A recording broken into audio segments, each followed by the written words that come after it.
한국직업방송과 연합뉴스TV가 함께 만드는 취업 전문 뉴스 투데이 고용플러스입니다. 아직도 이력서에 고향이나 가족관계, 키와 몸무게를 적도록 하는 회사들이 있는데요. 17일부터는 직무와 관계없는 이런 개인 신상 정보를 물어보기만 해도 과태료를 물어야 합니다. 강은나래 기자입니다. 한 캐피털 회사의 이력서 양식입니다. 사무보조원을 뽑는데 가족 직업은 물론 키와 몸무게, 종교 등을 적도록 하고 있습니다. 취업 포털 사이트가 인사 담당자들에게 조사해보니 기업의 85%가 아직도 채용 과정에서 구직자의 고향과 가족관계, 애인이나 배우자 유무, 자녀 계획 등 개인사를 묻고 있는 것으로 나타났습니다. 하지만 이제 이런 불필요한 신상 정보를 요구하면 법에 걸립니다. 서류와 면접 과정에서 직무와 관련 없는 용모와 키, 체중, 출신지, 혼인 여부, 재산 정보를 요구해서도 안 될 뿐더러 구직자 가족의 학력과 직업 등을 물어도 안 됩니다. 위반 시 최고 500만 원의 과태료를 부과합니다. 30명 이상 직원을 둔 사업장에 일제히 적용되는데 단 모델이나 경호원처럼 직업 특성상 필요한 경우에 한해서는 체격 정보를 요구할 수도 있습니다. 법에서 정하고 있는 개인정보라 할지라도 직무 수행에 반드시 필요할 경우에는 요구를 할 수 있습니다. 이와 더불어 개정된 채용 절차법에 따라 앞으로 채용 과정에서 청탁이나 압력, 금품 수수가 적발되면 최고 3천만 원까지 과태료 처분을 내릴 수 있습니다. 연합뉴스TV 강은나래입니다. 취업을 준비하는 청년들 숫자가 13년 전 통계를 내기 시작한 이래 가장 많은 것으로 나타났습니다. 공시생으로 통하는 공무원 시험 준비생 비중이 1년 새 좀 줄었는데요. 경기 침체에 취직 준비 기간은 길어졌지만 여건이 안 맞은 탓인지 첫 직장을 그만두는 시점은 더 빨라졌습니다. 이승국 기자입니다. 올해 5월 기준 취직을 준비하는 15세에서 29세 사이 청년층은 71만 4천 명. 청년층 비경제활동 인구 중 15%가 넘습니다. 1년 전보다 9만 명 가까이 증가한 건데 2006년 통계 집계 이래 13년 만에 가장 많은 수치입니다. 이 중 공무원 시험을 준비하는 이른바 공시생이 10명 중 3명이 넘어 여전히 가장 많았지만 1년 전에 비해 비중은 줄어든 반면 자격증 준비생은 늘었습니다. 일자리가 있으면 좀 더 자격증을 따고 준비하는 사람들도 늘지 않을까 하는 원인이 또 하나의 원인이 될 수가 있고요. 20에서 24세 인구를 제외한 양쪽의 인구들은 증가를 하고 있기 때문에 그 인구들이 취업을 하기 위해서 준비하는 분들이 증가를 하고 있어서 청년들이 졸업 후 첫 일자리를 잡기까지 걸린 평균 기간은 10.8개월, 지난해보다 0.1개월 길어졌습니다. 첫 직장이 월급 받는 일자리인 경우 이 직장에서의 평균 근속 기간은 17.3개월로 1년 전에 비해 0.3개월 짧아졌습니다. 어렵게 첫 직장을 구해도 만족도는 낮아졌다는 건데 실제로 보수와 근로시간 등 근로여건 불만이 퇴사 이후에 절반을 차지해 가장 많았습니다. 첫 직장 급여가 월 150만 원 미만인 청년들은 지난해 48.8%에서 올해는 45.3%로 줄고 그 이상 구간 비중은 커져 임금 수준은 다소 높아진 것으로 조사됐습니다. 연합뉴스TV 이승국입니다. 전국 아르바이트생들의 평균 시급이 9천 원에 육박했다는 조사 결과가 나왔습니다.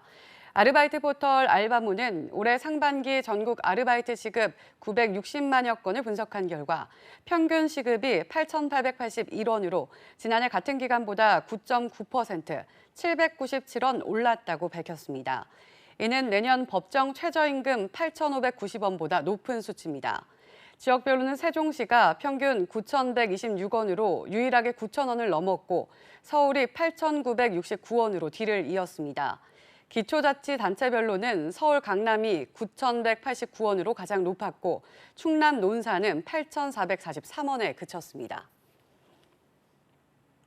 한국이러닝협회는 지난 15일 서울 국회의원회관에서 4차 산업혁명 시대에 부합하는 인적자원 개발 방안이라는 주제로 토론회를 개최했습니다. 김동철 국회의원이 주최하고 한국이러닝협회가 주관한 이날 토론회에서는 4차 산업에 따른 근로자 직업교육 훈련의 변화를 살펴보고 적용 가능한 교육 훈련 방안을 논의했습니다. 발제자로 나선 홍정민 휴넷 상무는 4차 산업혁명을 맞아 자동화와 인력구조 개편 등으로 촉발된 직업 재교육이 중요하다고 설명했습니다. 학교 비정규직 연대회의와 교육당국은 16일 본교섭을 시작했지만 입장차를 좁히지 못했습니다. 교착 상태에 빠진 교섭 상황에 교육당국은 장기적 임금체계 개편을 꺼냈지만 끝내 교섭은 결렬됐습니다. 신세롬 기자가 보도합니다. 전국 학교 비정규직 연대회의와 교육당국의 본교섭이 열렸습니다. 교육부의 교섭위원 참여를 두고 고성만 오가다 파행된 실무교섭과 달리 양측은 기대감을 가지고 마주 앉았습니다. 좋은 안으로 교섭이 시작되고 또 그렇게 마무리가 되어 갔으면 좋겠습니다. 예산과 관련돼서는 좀 준비하고 계시고 있다 이렇게 말씀을 하셨거든요. 성실하게 교섭하자라는 것의 의미는 서로 안을 근접하면서 좀 제대로 논의하자라는 걸로. 교육부는 본교섭에 앞서 시도교육감협의회 제안에 따라 교육공무직에 부합하는 임금체계를 추진하겠다고 밝혔습니다. 다만 중장기 과제인 만큼 공동 태스크포스 등 협의체를 구성하고 현재 진행 중인 임금교섭과는 분리해야 한다는 입장입니다. 노조 측은 중장기 대책 수립은 환영하지만 당장 정규직과의 차별 해소 노력이 보이지 않고 있다고 비판했습니다. 결국 교육부가 본교섭 중재에 나서고도 기본적인 기본급 인상률을 둔 노사 양측의 입장차는 여전히 좁힐 수 없었고 교육공무직은 고용 형태가 안정된 정규직이라는 당국의 입장과 차별을 해소하자는 노조의 시각차도 그대로였습니다. 무엇보다 당국은 재정 여건상 6,100억 원의 예산이 추가로 드는 노조의 요구 수용은 어렵다는 입장입니다. 앞서 역대 최대 규모 총파업을 벌인 학교 비정규직 연대는 진행 중인 교섭을 잠정 중단하고 총력투쟁을 준비하겠다고 선언했습니다. 연합뉴스TV 신세롬입니다. 지난 15일 문재인 대통령이 일본이 한국에 대한 수출 규제를 강화하면 일본 경제에 더 큰 피해가 갈 것이라고 경고했는데요. 일본이 부메랑을 맞고 세계 경제에도 악영향을 줄 것이라는 국제신용평가사와 투자은행의 전망도 잇따르고 있습니다. 윤선희 기자입니다. 어려움은 싸움을 건 쪽도 마찬가지입니다. 국제신용평가사 피치는 일본의 수출 규제가 장기적으로 자국 업체에 타격을 주고 역효과를 낼 수 있다고 경고했습니다. 피치는 분쟁이 고조되면 한국 업체들은 대체 공급자를 찾겠지만 일본 수출업자들은 잃을 게 많다고 지적했습니다. 일본에서 소재를 공급하는 업체들, 메모리 칩과 디스플레이를 구매하는 업체들 모두 손해를 입을 가능성이 크다는 겁니다. 실제 LG 디스플레이가 TV용 유기 발광 다이오드, 즉 OLED 패널 공급을 줄이면 소니 등 일본의 전자업체들도 TV 생산 차질이 불가피합니다. 정치, 외교 마찰이 이런 경제 산업의 불확실성을 키울 수 있다라는 시그널이 전 세계에 이제 확산이 되게 되면 첨단 산업 분야가 굉장히 타격을 이제 중장기적으로 입게 되거든요. 한국에 대한 일본의 경제 보복이 세계 경제에 미칠 파장을 우려하는 목소리도 큽니다. 또 다른 국제신용평가사 무디스는 일본 수출 규제가 세계 반도체 공급망에 큰 타격을 입히고 장기적으로 전 세계에 악영향을 줄 것이라고 경고했습니다. 투자은행 골드만삭스는 한국에서 부품 중간재를 수입해 수출하는 아시아 정보기술 공급망에 영향을 줄 것이라고 지적했습니다. 세계 경제 불확실성을 키우는 일본은 한국이 수출 규제 철회를 요청하지 않았다고 억지를 부리면서 우리 측의 추가 국장급 협의 제안에 묵묵부답으로 일관하고 있습니다. 연합뉴스TV 윤선입니다. 일본이 경제 보복을 철회는커녕 더 강화하려는 움직임을 보이자 일본산 불매운동의 흐름도 예전과 달라지고 있습니다.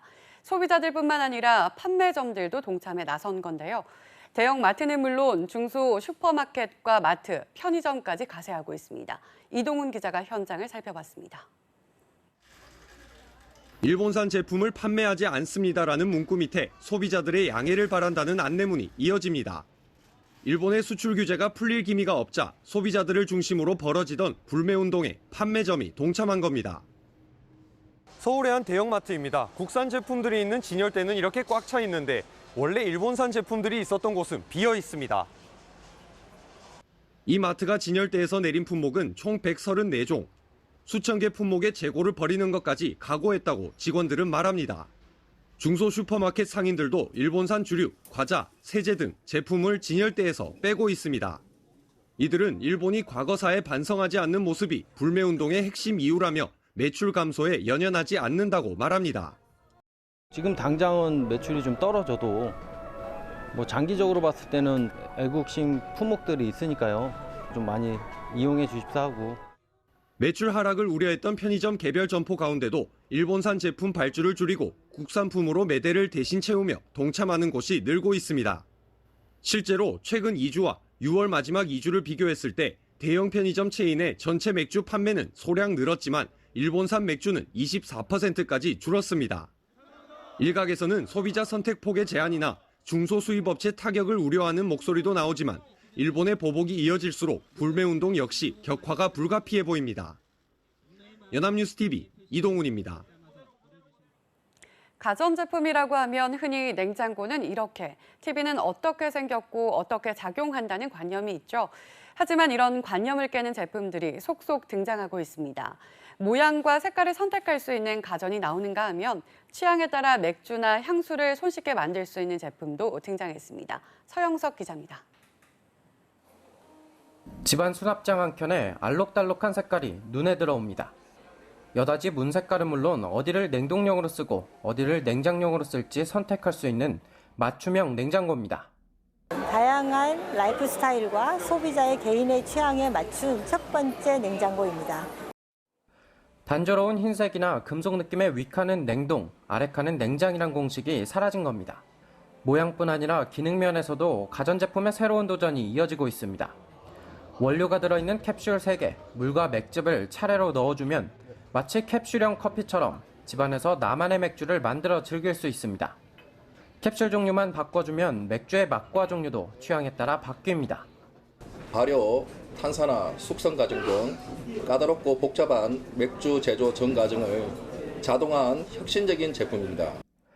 인공지능을 활용해 내게 딱 맞는 향수를 만들어주는 가전도 출시를 앞두고 있습니다. 남과는 다른 자신만의 먹과 맛을 추구하는 소비자들이 점점 늘어나면서 톡톡 튀는 아이디어로 무장한 이색 가전 제품의 도전은 계속될 전망입니다. 연합뉴스TV 서영석입니다. 전국 생산량의 90% 이상을 차지하는 전남 지역 천일염 생산자들이 16일부터 천일염 생산을 중단했습니다. 천일염 가격이 원가에도 미치지 못하는 구조가 계속되고 있기 때문인데요. 김경인 기자가 현장 취재했습니다. 단일 염전으로는 국내 최대 규모인 태평염전입니다. 한참 소금을 모으느라 분주할 시간이지만 염전에는 정막만 흐릅니다. 소금판에서는 반짝이는 소금꽃을 찾아보기 힘듭니다. 소금을 생산하기 위해서는 제가 서 있는 이 소금판 위에 포화 담수와 소금이 쌓여 있어야 하지만 보시는 것처럼 이렇게 텅 비어 있습니다. 천일염 생산자들이 소금 생산과 판매를 무기한 중단했기 때문입니다. 이때 소금을 못 냈을 때는 우리 심정이 어쩌겠습니까? 죽을 맛이죠. 가격 하락세 때문에 가면 갈수록 손해요. 천일염 가격은 2011년 정점을 찍은 뒤 해마다 하락세를 거듭하고 있습니다.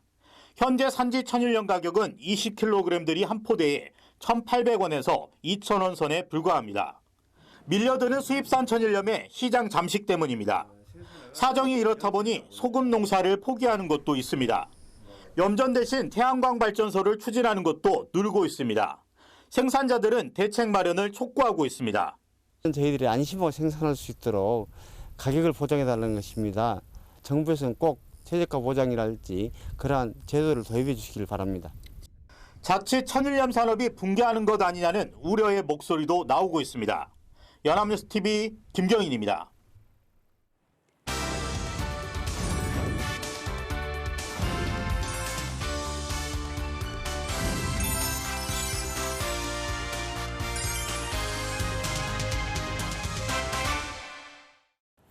사회적으로 핫한 이슈를 키워드로 알아보는 핫키워드 시간입니다. 안치홍 아나운서 안녕하세요. 안녕하세요.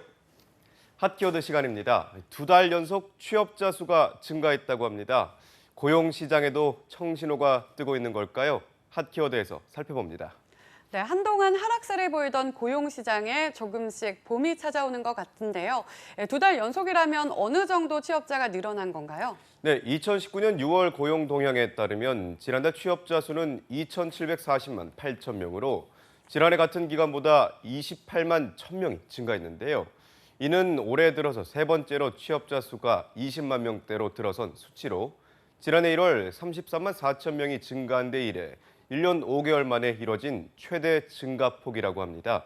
이렇게 되면 취업자 수는 올해 1월과 4월을 제외하면 모두 20만 명 이상의 증가세를 보인 셈이 됩니다. 네, 정부가 올해 취업자 수 목표치를 월 평균 20만 명으로 정했는데 벌써 넘어선 것이군요. 네, 그렇습니다. 그래서 정부 역시 일자리 정책이 효과를 보이면서 취업자 증가폭이 당초 목표보다 확대될 것으로 판단했는데요. 세부적으로 보면 보건업, 사회복지서비스업에서 12만 5천 명이 늘며 가장 큰 폭으로 늘어난 것으로 조사됐습니다. 또 교육서비스업은 7만 4천 명, 숙박음식점업은 6만 6천 명이 증가했는데요. 반면 감소한 업종도 있습니다. 공공행정, 국방, 사회보장행정에서 7만 5천 명이, 제조업에서 6만 6천 명이, 금융보험업에서 5만 1천 명이 감소한 것으로 나타났는데요. 제조업의 경우는 여전히 제조업의 한파가 가시지 않는 영향으로 이 금융보험업은 시중은행의 점포 및 임직원 축소 계획으로 고용이 줄어들며 이 같은 결과가 나온 것으로 조사됐습니다. 그럼 연령별로 봤을 때는 이 고용률이 어땠나요? 네, 연령별로는 봤을 땐 60세 이상이 큰 폭으로 오르며 증가폭을 이끈 것으로 조사됐습니다. 무려 37만 2천 명이 증가한 건데요. 이는 최근 정부에서 실시하고 있는 노인 일자리 정책에 힘을 입은 것으로 분석됩니다. 또 50대는 12만 7천 명이, 20대에선 1만 4천 명이 증가했는데요. 반면 이 경제의 허리를 할 수 있는 40대에선 18만 2천 명이, 30대에선 3만 2천 명이 감소한 것으로 나타나 전 연령대에서 취업자 수가 고르게 증가한 건 아닌 것으로 나타나 다소 아쉬움을 주고 있습니다. 30, 40대 취업자 수가 오히려 감소했다는 것이 다소 아쉬운데요. 더욱이 60대에서 증가폭이 가장 크게 나타났는데 전 연령대에서 취업자 수가 고르게 증가했더라면 더 좋았을 것 같습니다. 네, 하지만 전체적으로 봤을 땐 고용률의 성적도 좋습니다.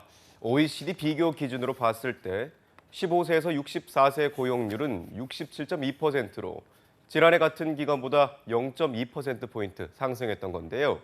이 같은 수치는 6월만 봤을 땐 1989년 통계 작성 이래 최고치라고 합니다. 또 전체 고용률도 61.6%로 6월 기준으로 역대 최고치를 나타냈는데요. 고용률은 연령별로 봤을 땐 인구가 줄고 있는 40대를 제외하곤 나머지 연령대에서 모두 고용률이 증가한 것으로 조사됐다고 합니다. 이렇게 취업자 수와 고용률이 늘어난 걸 보니 하반기 고용시장도 어느 정도 기대해 볼 수 있을 것 같은데요. 정말 반가운 소식인 것 같습니다. 네, 그렇습니다. 하지만 이 통계엔 다소 모순점이 있는데요. 지난달 취업자 수와 고용률이 호조를 보인 건 맞는데 실업자 수와 실업률도 동반 상승한 겁니다. 지난달 실업자는 113만 7천 명으로 1년 전보다 10만 3천 명이 증가한 것으로 나타났는데요. 실업자 역시 6월 기준으로 봤을 때 20년 만에 최고치를 기록했습니다. 연령별로 봤을 땐 20대에서 6만 3천 명이, 60세 이상에서 4만 명이, 30대에서 1만 3천 명이 증가한 것으로 나타났는데요. 통계청은 이처럼 실업률이 증가한 이유에 대해 지방직 공무원 시험 일자가 지난해보다 한 달 뒤로 밀리면서 나타난 것이 큰 영향을 줬다고 설명했습니다.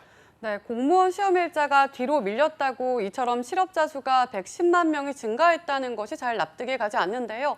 만약 이렇다면 원래 실업자 수만큼이나 비경제 활동 인구에 속했던 인구 상당수가 줄었어야 했는데 실제로는 어땠나요? 네, 비경제 활동 인구는 실업자 수에 불과 5만 명이 줄어든 1,595만 1,000명이었습니다.